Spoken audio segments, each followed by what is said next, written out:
O'z avtosanoat aksiyadorlik jamiyati tashabbusi bilan Toshkent shahrida ochiq eshiklar kuni tashkil etildi. Muloqotda avtomobilsozlik sohasida ochiqlik va shaffoflikni ta'minlash, korrupsiyaga nisbatan murosasiz munosabatni shakllantirishga qaratilgan sa'y-harakatlar haqida ma'lumotlar berildi.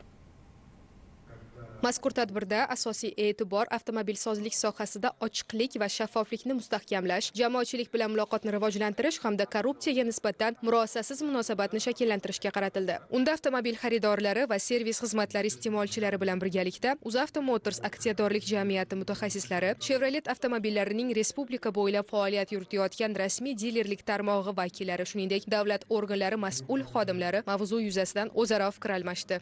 Keng jamoatchilikka bugungi kunda shu korrupsiyaga qarshi kurashishdagi olib borilayotgan ishlar, uni kelib chiqish sabablari va oqibatlari hamda jamiyat va iqtisodiyotga salbiy ta'sirlari haqida keng ma'lumotlar berib o'tildi. Avtomobil xaridi bilan bog'liq kelib chiqishi mumkin bo'lgan korrupsiyaviy holatlar bayon etildi hamda uni tartiblari, jarayonlari to'liq tushuntirildi. Kompleks xizmat tomonidan aloqa kanallari, ishonch telefonlari joriy qilingan bo'lib, har qanday fuqaro o'zini qiziqtirayotgan savollar yoki bo'lmasam korrupsiya holatlari bo'yicha kompleks xizmatiga murojaat qilishi mumkin. Ochiq muloqot doirasida UzAuto Motors tomonidan avtomobillarni realizatsiya qilish, shartnomalarni rasmiylashtirish, to'lovlarni amalga oshirish hamda servis va kafolat xizmatlari jarayonida korrupsiyaviy holatlarning oldini olishga qaratilgan amaliy mexanizmlar haqida ma'lumot berildi. Chevrolet dilerlik tarmog'i vakillari esa mijozlar bilan ishlashda ochiqlikni ta'minlash bo'yicha joriy etilgan tadbirlar yuzasidan tushuntirishlar berdi.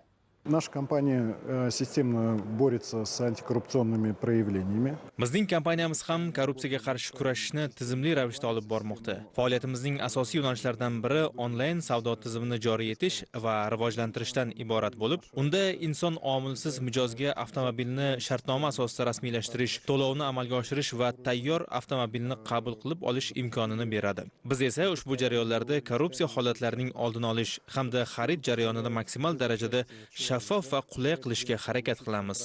Muloqot davomida ishtirokchilar mavzu yuzasidan o'zlarini qiziqtirgan savollar bilan mutaxassislarga yuzlandi. Savol-javoblar davomida amaldagi hamda yangi qabul qilingan qonunchilik normalari yuzasidan mas'ul mutasaddilar tomonidan atroflicha va asosli javoblar berildi. Shu bilan birga tadbir ishtirokchilari Sergeli Avtotex xizmat mas'uliyati cheklangan jamiyati faoliyati bilan yaqindan tanishib, avtomobillarga texnik xizmat ko'rsatish jarayonlarini joyida ko'rish imkoniyatiga ega bo'ldilar.